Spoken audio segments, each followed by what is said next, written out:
মা তোমার কত দূর রান্না? হয়ে গেছে। কই মাছটা করে দিলে? হ্যাঁ, কই মাছ। বাহ, লুকসটা তো দারুণ হয়েছে গো। এই ছাড়লাম, এখনো হবে আর একটু। আর এখানে হচ্ছে টমেটো সেদ্ধ মায়ের। তো হ্যাঁ, মা ঝটপট আজকে রান্না দেখিয়ে দাও, কি কি আছে আজকে মেনুতে। দেখাও, প্রথমে আছে ভাত। ভাত দেখাও।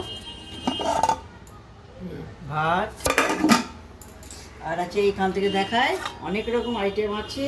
এটা হচ্ছে সেদ্ধ, মানে আলু পেঁয়াজ ভাজা দিয়ে। দিয়েছিলাম, পেঁয়াজ ভাজা দিয়ে আলু ভাতে আর কি।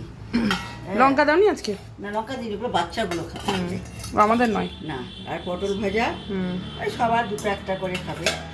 আর এখানে আছে একটা ঢেঁড়স ভাজা, এইটা সবার আমাদের। আর আছে বাঁধাকপি চচ্চড়ি, সব রকম সবজি দিয়ে, ধনেপাতা দিয়ে, বাঁধাকপি সরষে বাটা দিয়ে, সরষে বাটা দিয়ে চচ্চড়ি।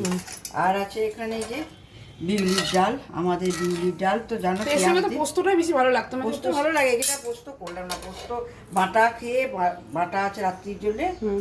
আর এই যে ইয়ে টমেটো সেদ্ধ।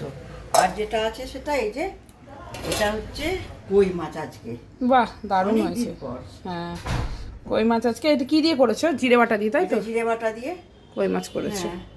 ঠিক আছে, চলো দেখিয়ে দিলাম আজকে আমাদের লাঞ্চের মেনু।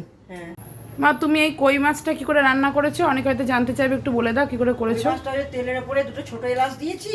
ছোট এলাচটা একটু গন্ধ ছেড়ে গেলে তারপরে দিয়েছি কাঁচা লঙ্কা, তারপরে আদা জিরে বাটা দিয়ে পেস্ট করে রেখেছি, সেটা গুলে ওই তেলের মধ্যে দিলাম।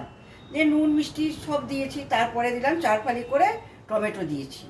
দিয়ে জলটা ফুটে উঠলে, জল দিলাম একটু গরম, জল ফুটে উঠলে কই মাছটা দিয়ে দিলাম। ব্যাস হয়ে গেল, খুব সোজা। আর খেতেও দারুণ। আসলে কই মাছের নিজস্ব যেহেতু স্বাদ আছে, অন্য কোনো মশলা দিয়ে ভালো লাগে না খেতে।